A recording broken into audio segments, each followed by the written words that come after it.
नमस्कार। News room में आप सभी का स्वागत है। कांग्रेस की वरिष्ठ नेता कुमारी शैलजा एक बार फिर सुर्खियों में हैं क्योंकि पार्टी नेताओं की ओर से उन्हें लगातार अपमानित करने का काम चल रहा है।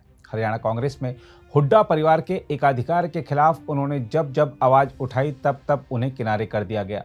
इस बार विधानसभा चुनाव से पहले जब शैलजा ने खुलकर मुख्यमंत्री पद की अपनी आकांक्षा के बारे में बात की तो उनके खिलाफ पार्टी के भीतर ही अभियान चलाया गया। टिकटों के बंटवारे के दौरान उनकी एक नहीं सुनी गई और 90 में से 72 टिकट अकेले हुड्डा के खाते में चले गए, जिसे उन्होंने अपने समर्थकों को बांटा।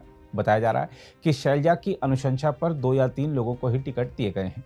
शैलजा वैसे तो गांधी परिवार की करीबी रही हैं, लेकिन जिस तरह उन्हें वहां से भी समर्थन नहीं मिला उससे वह काफी खिन्न बताई जा रही हैं। गांधी परिवार की ओर से आश्वासन मिलने पर ही उन्होंने प्रचार में भाग लेना शुरू किया था। शैलजा ने प्रचार का काम राहुल गांधी की रैली में भाग लेकर शुरू किया था।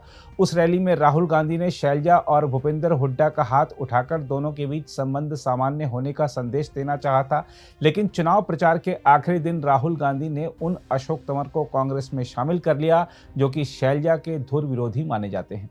हम आपको बता दें कि अशोक तंवर भी कुमारी शैलजा की ही तरह दलित चेहरा हैं और हाल ही में उन्होंने बीजेपी उम्मीदवार के रूप में शैलजा के खिलाफ सिरसा से लोकसभा चुनाव भी लड़ा था। शैलजा को लग रहा है कि पार्टी में मौजूद दलित नेता को तवज्जो देने की बात तो दूर, उन्हें अपमानित करने का अभियान चलाया जा रहा है और पार्टी नेतृत्व कुछ नहीं कर रहा है। शैलजा इस बात से भी खिन्न है कि कांग्रेस अध्यक्ष मल्लिकार्जुन खड़गे ने हरियाणा की रैली में यह क्यों कहा कि कांग्रेस के घोषणा पत्र में किए गए वादों को हुड्डा अवश्य पूरा करेंगे। शैलजा का मानना है कि जब कांग्रेस ने अभी तक मुख्यमंत्री उम्मीदवार घोषित ही नहीं किया है तो हुड्डा को ही कमान सौंपने के संकेत क्यों दिए जा रहे हैं।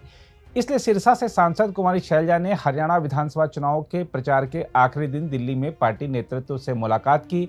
शैलजा और कांग्रेस नेतृत्व यानी सोनिया गांधी के बीच ऐसे दिन यह बैठक हुई जब बीजेपी के वरिष्ठ नेता और सिरसा के पूर्व सांसद अशोक तंवर हरियाणा चुनाव से ठीक पहले फिर कांग्रेस में शामिल हो गए। हम आपको यह भी बता दें कि कुमारी शैलजा पिछले दिनों हरियाणा में पार्टी के चुनाव प्रचार कार्यक्रमों से दूर रही थीं और उन्होंने अपने सिरसा लोकसभा क्षेत्र पर ही ध्यान दिया।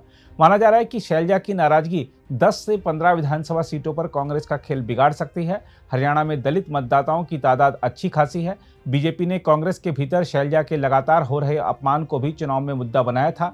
बीजेपी ने तो शैलजा को पार्टी में आने का न्योता भी दिया था। दलित समुदाय में भी शैलजा के अपमान की खबरों को लेकर चर्चाएं जारी हैं, जो चुनाव के दिन कांग्रेस को भारी पड़ सकती हैं। दूसरी ओर अशोक तंवर की बात करें तो कांग्रेस में शामिल होने से कुछ घंटे पहले अशोक तंवर सफीदो विधानसभा क्षेत्र में बीजेपी उम्मीदवार के लिए प्रचार कर रहे थे और मतदाताओं से बीजेपी को लगातार तीसरी बार सत्ता में लाने का आग्रह कर रहे थे। बताया जा रहा है कि अशोक तंवर दिल्ली में कांग्रेस के एक वरिष्ठ नेता के संपर्क में थे और एक दिन पहले ही उनकी पार्टी में वापसी की राह तैयार हुई। जब महेंद्रगढ़ की रैली में राहुल गांधी अपना भाषण समाप्त कर रहे थे, मंच से एक घोषणा की गई जिसमें उपस्थित लोगों से कुछ मिनट प्रतीक्षा करने को कहा गया। इसके तुरंत बाद अशोक तंवर मंच पर आए और घोषणा की गई कि आज उनकी घर वापसी हो गई है। हम आपको बता दें कि अशोक तंवर को एक समय राहुल गांधी का करीबी माना जाता था। दलित समुदाय के नेता अशोक तंवर इस वर्ष की शुरुआत में बीजेपी में शामिल हुए थे। उन्होंने कांग्रेस के वरिष्ठ नेता भूपेंद्र सिंह हुड्डा के साथ मतभेदों के बाद 2019 में पार्टी छोड़ दी थी। हम आपको यह भी बता दें कि अशोक तंवर अप्रैल 2022 में आम आदमी पार्टी में शामिल हुए थे। आम आदमी पार्टी में शामिल होने से पहले वह कुछ समय के लिए तृणमूल कांग्रेस में भी रहे थे। बीजेपी में शामिल होने के बाद अशोक तंवर ने मई में सिरसा लोकसभा सीट से कांग्रेस नेता कुमारी शैलजा के खिलाफ चुनाव लड़ा था। बीजेपी ने सिरसा से अपनी सांसद सुनीता दुग्गल का टिकट काटकर अशोक तंवर को मुकाबले में उतारा था।